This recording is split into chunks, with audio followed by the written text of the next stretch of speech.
ചെയ്യുന്നത്? നീ എന്താ ഇവിടെ ചെയ്യുന്നത്? അതിന്റെ ആവശ്യം എന്താ?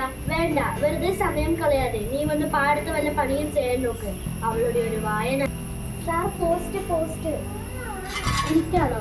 നിങ്ങളുടെ പേരെന്താ? എന്റെ പേരെന്താ നീ അറിയുന്നത്? ഒരു കത്തുണ്ട്, ഇത് ആർക്കാണെന്ന് അറിയാൻ വേണ്ടി. എന്നാ പിന്നെ ഇത് ആദ്യം പറഞ്ഞൂടെ? എന്റെ പേര് രാമു. ഇത് നിങ്ങൾക്കുള്ള കത്താണ്. ഒപ്പിടാൻ അറിയില്ലല്ലേ? എങ്കിൽ കയ്യൊപ്പെങ്കിലും വെക്കൂ. എന്തായിരിക്കും? എനിക്കാണെങ്കിലോ വായിക്കാനും അറിയില്ല. ഈ വിവരം ആരോട് ചോദിക്കും? ഇതെങ്ങനെ അറിയാം? വായിക്കാൻ സമയമില്ല, വേണമെങ്കിൽ വൈകുന്നേരം വായിച്ചു തരാം.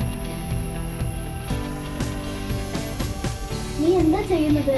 വായിക്കാനുള്ള സ്ഥിതി അറിയില്ലെങ്കിൽ പറഞ്ഞാ പോരെ? അയ്യോ ദൈവമേ, എനിക്ക് വായിക്കാനും എഴുതാനും അറിയില്ല എന്നുള്ള കാര്യം ഇയാളോട് എങ്ങനെ പറയില്ല? ഇതിലെന്താണെന്ന് നിനക്ക് അറിയാമോ? നിനക്ക് എഴുതാനും വായിക്കാനും അറിയാമോ? എനിക്ക് വായിക്കാനൊക്കെ അറിയാം. അച്ഛൻ വന്നിട്ട് ഞാൻ പഠിക്കാനുണ്ടായിരുന്നു. അച്ഛനൊരു കാർഷിക ലോൺ എടുക്കില്ലേ, അത് ശരിയായി എന്ന് കാണിക്കുന്ന കത്താണിത്.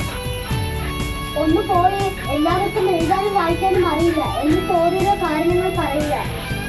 നീ എന്നോട് ക്ഷമിക്കുമോ? എന്നോട് നിന്നോട് പഠിക്കരുത് എന്ന് ഞാൻ പറയില്ല. വായിക്കാനുള്ള ബുദ്ധിമുട്ട് എനിക്ക് ഇപ്പോൾ മനസ്സിലായി. നന്നായി പഠിപ്പിച്ചു. വിദ്യാഭ്യാസത്തിന്റെ വില മനസ്സിലായില്ലേ? മനസ്സിലായി. നിങ്ങളുടെ ഒരു കുട്ടിയെ ഞാൻ പഠിക്കരുത് എന്ന് പറയില്ല. വിദ്യാഭ്യാസം